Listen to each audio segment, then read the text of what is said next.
ಈ ಊರ್ ಬಿಟ್ಟು ಎಲ್ಲರೂ ದೂರ ಹೊರಟವಣ ಕಣ ತಲೆ ಕೆಟ್ಟವಳಿ ನಡ್ರಿ ಹೋಣ ವಾಪಸ್ ಬರೋದು ಮರ್ತೋಗ್ಬಿಡ್ಬೇಕು ಅಂತ ಜಾಗಕ್ಕೆ ಹೋಣ ನಡ್ರಿ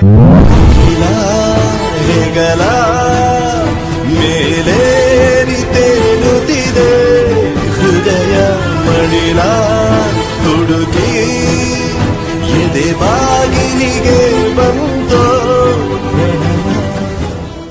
ಫಾಲ್ಸ್ ನೋಡ್ಕೊಂಡು ಅಲ್ಲಿಂದ ಬಂದು ಮಂದಲ್ಪಟ್ಟಿಗೆ ಹೋಗೋಣ ಅಂತ ಜೀಪ್ ಮಾತಾಡ್ತೀವಿ. ಜೀಪ್ ಪ್ರೈಸ್ ನಮಗೆ 2,500 ಆಯಿತು. 2,300 ರೂಪಾಯಿ ಮಾತಾಡಿದ್ವಿ. 200 ರೂಪಾಯಿ ಫಾರೆಸ್ಟ್ ಎಂಟ್ರಿ ಟಿಕೆಟ್ ಅಂದರು. ಸೊ ಬನ್ನಿ ಜೀಪ್ ಹತ್ತೋಣ. ಮಂದಲ್ಪೇಟೆ ಬಂದು ರೀಚ್ ಆಗಿದ್ದೀವಿ. ಆಫ್ ರೋಡ್ ಅಂತೂ ಖರಾಬಾಗೈತೆ ಲಾಸ್ಟಲ್ಲಿ. ಅಲ್ಲೇನೋ ಹೇಳ್ಬಿಟ್ಟೆ ದೊಡ್ಡದಾಗಿ ಅಂತ ಆಫ್ ರೋಡ್ ಇಲ್ಲ ಅಂತ. ಅದಾದಮೇಲೆ ರಿಯಲ್ ಆಫ್ ರೋಡ್ ಸ್ಟಾರ್ಟ್ ಆಗಿದ್ದು. ಮುಂದೆ ರೋಡೇ ಕಾಣ್ತಾ ಇರಲಿಲ್ಲ. ಬಟ್ ಅಲ್ಲಿವರೆಗೂ ಆರಾಮಾಗಿ ಬಂದು ಫಾರೆಸ್ಟ್ ಎಂಟ್ರಿ ಅಂತ ಬರುತ್ತೆ. ಫಾರೆಸ್ಟ್ ಎಂಟ್ರಿಯಿಂದ ಆರಾಮಾಗಿ ಇದರಲ್ಲೇ ಹೋಗ್ಬೋದು ನಾವು, ಏನಂತೀರ ಜೀಪಲ್ಲಿ ಬರ್ಬೋದು. ಬಟ್ ಅಲ್ಲಿಂದ ಜೀಪಲ್ಲಿ ಬರೋದು ಒಂಥರ ಒಳ್ಳೆಯದೇ. ಪೆಟ್ರೋಲ್ ದುಡ್ಡು ನಿಕ್ಕುತ್ತೆ, ಏನೂ ಮಾಡೋಕ್ಕಾಗಲ್ಲ. ನೋಡಿ ಮಂದಲ್ಪೇಟೆ ಅಂಥದ್ದು ಏನಿದೆ ಇವಾಗ ಎಲ್ಲ ರೀಲ್ಸಲ್ಲಿ ನೋಡ್ತಾ ಇದ್ವಿ. ಏನಿದೆ ಅಂತ ನೋಡೇ ಬಿಡೋಣ ಇವಾಗ.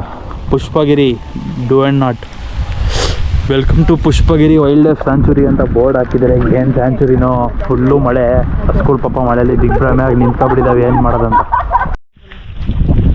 ಮುಳ್ಳಯ್ಯನಗಿರಿ ಸೊ ಇದು ಇದಕ್ಕೆಲ್ಲ ಏನೂ ಡಿಫ್ರೆನ್ಸೇ ಇಲ್ಲ. ಬೆಟ್ಟ ಫಾಗು, ಅದೇ ಬೆಟ್ಟ ಅದೇ ಫಾಗು, ಕಮ್ಮಿ ಇರುತ್ತೆ. ಅಲ್ಲಿ ಸ್ವಲ್ಪ ಜನ ಜಾಸ್ತಿ ಇರ್ತಾರೆ, ಜನ ಕಮ್ಮಿ ಇದ್ದಾರೆ. ಬಟ್ ಇದು ವೀಕೆಂಡ್ ಅಲ್ಲ, ವೀಕ್ ಡೇಸು. ಹಾಂ, ನಂದಿ ಹಿಲ್ಸಲ್ಲಿ ಫುಲ್ ರಶ್ ಇರ್ತಾರೆ. ಅದು ವೀಕೆಂಡ್ಸಲ್ಲೂ ಸರಿ, ವೀಕೆಂಡಲ್ಲ ಅದೇ ಫುಲ್ ರಶ್ ಇರ್ತಾರೆ. ಬಟ್ ಇವಾಗಂತೂ ಇಲ್ಲಿ ವೀಕ್ ಡೇಸ್, ಇವತ್ತು ಟ್ಯೂಸ್ಡೇ, ಫುಲ್ಲು ಕಮ್ಮಿ ಜನ, ಆರಾಮಾಗಿ ಎಂಜಾಯ್ ಮಾಡ್ಬೋದು. ಆದರೆ ಟೈಮ್ ಇರೋದು ಬರೀ 40 ಮಿನಿಟ್ಸ್ ಅಷ್ಟೇ. ಬರೋಕ್ಕೆ ಒಂದು 1 ಅವರ್, ಹೋಗೋಕೆ 1 ಅವರ್, ಮತ್ತು ಇಲ್ಲಿ 40 ಮಿನಿಟ್ಸ್. ಟೋಟಲ್ 3 ಅವರ್ಸ್ ಇಲ್ಲೇ ಕಳೆದೋಗುತ್ತೆ. ಬಂದರೆ 3 ಅವರ್ಸಲ್ಲಿ ನೋಡ್ಕೊಂಡು ರಿಟರ್ನ್ ಹೊರಟ್ಬಿಡ್ಬೋದು. ನೋಡೋ ಅಂಥದ್ದೇನಿಲ್ಲ, ಬರೀ ಫಾಗು ಬೆಟ್ಟ ವ್ಯೂ ನೋಡ್ಕೊಬೇಕಷ್ಟೇ. ಅದು ಬಿಟ್ಟು ಬೇರೆ ಏನಿಲ್ಲ ಇಲ್ಲಿ ನೋಡೋದಕ್ಕೆ. ಮಳೆ ನೀವು ನೋಡೋದೇನು ಬೇಡ, ಅದೇ ಬೀಳ್ತಾನೆ ಇರುತ್ತೆ ತಲೆ ಮೇಲೆ. 150 ರೂಪಾಯಿ ಕೊಟ್ಟು ರೈನ್ ಕೋಟ್ ತೊಗೊಂಡು ನೆನೀತಾ ಇದ್ದೀನಿ ನಾನು ಬೇರೆ. ಫೈನಲಿ ಜೀಪ್ನ ಇಲ್ಲಿ ಪಿಕಪ್ ಮಾಡಿ ಹೋಗಿದ್ದು ಅದೇ ಪಾಯಿಂಟಿಗೆ ವಾಪಸ್ ಬಂದ್ವಿ. 2,300 ರೂಪಾಯಿ ತೊಗೊಂಡ್ರು ಜೀಪಿಗೆ. ಸೊ ಫಸ್ಟಲ್ಲಿ ಒಂದು 100 ರುಪೀಸ್ ತೊಗೊಂಡು ಫಾರೆಸ್ಟ್ ಎಂಟ್ರಿ, ಮತ್ತು ಒಂದು 50 ರುಪೀಸ್, ಮತ್ತು 150 ರುಪೀಸ್ ತೊಗೊಂಡು ಫಾರೆಸ್ಟ್ ಎಂಟ್ರಿ ಹತ್ರ ಅಂತ. ಮತ್ತು ಇಲ್ಲಿ ಎದುರುಗಡೆ ಒಂದು ಗ್ಲಾಸ್ ಬ್ರಿಡ್ಜ್ ಇದೆ, ಅದಂತೂ ಕ್ಲೋಸ್ ಮಾಡಿದ್ದಾರೆ ಏನೋ ಮಳೆ ಜಾಸ್ತಿ ಅಂತ. ಸೊ ನೋಡಿ ಇಲ್ಲೇ ಎಂಟ್ರಿ. ಈ ಕಡೆ ಹೋದರೆ ಅಬ್ಬಿ ಫಾಲ್ಸು, ಈ ಕಡೆ ಹೋದರೆ ಹೋಗಿದ್ದಲ್ಲ ಮಂದಲ್ಪೇಟೆ ಅಥವಾ ಮುಗಿಲ್ಪೇಟೆ. ಈ ಕಡೆ ಹೋದರೆ ಈ ಕಡೆ ಎಂಟ್ರಿ ಇದು. ಸೊ ನೆಕ್ಸ್ಟ್ ಎಲ್ಲೋ ಬೇಕು ಅಷ್ಟೇ ಮಾಡಬೇಕೀಗ ಗೈಸ್. ಅಲ್ಲಿಂದ ಫುಲ್ ಕಾರಲ್ಲಿ ಹೀಟ್ ಹಾಕೊಂಡು ಬಾಡಿ ಹೀಟ್ ಮಾಡ್ಕೊಬಂದು ಕೆಳಗಡೆ ಇಳಿದ ಮೇಲೆ ಸೇಮ್ ಟೆಂಪ್ರೇಚರು. ಸೊ ಬಂದು ಹಿಂದೆಗಡೆ ಒಳ್ಳೆ ರೀತಿ ನೋಡ್ತಿದ್ವಿ. ಬೆಟ್ಟದ ಮೇಲೆ ಮನೆ ಕಟ್ಕೊಂಡಿದ್ದಾರೆ, ಮಸ್ತಾಗಿತ್ತು.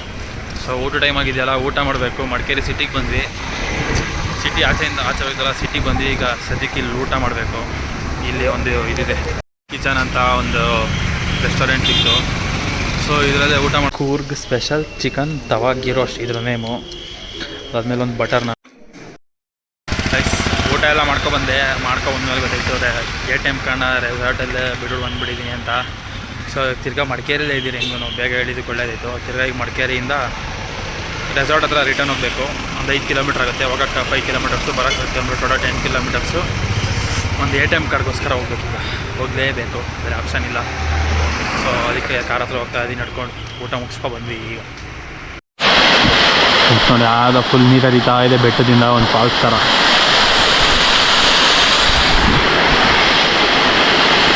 ಇಲ್ಲಿ ಎದುರುಗಡೆ ನೋಡಿ ಹಿಂಗಿದೆ.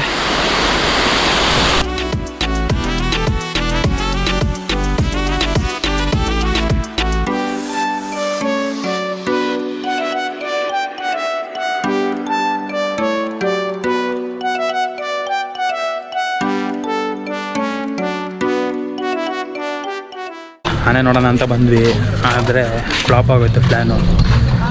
ಮಂಗಳವಾರ ಕ್ಲೋಸ್ ಅಂತ ಎಲಿಫೆಂಟ್ ಕ್ಯಾಂಪು, ಗೊತ್ತಿರಲಿಲ್ಲ. ಸೊ ಇವಾಗ ರಿಟರ್ನ್ ಹೋಗ್ಬೇಕಷ್ಟೇ, ಏನು ಮಾಡೋದು.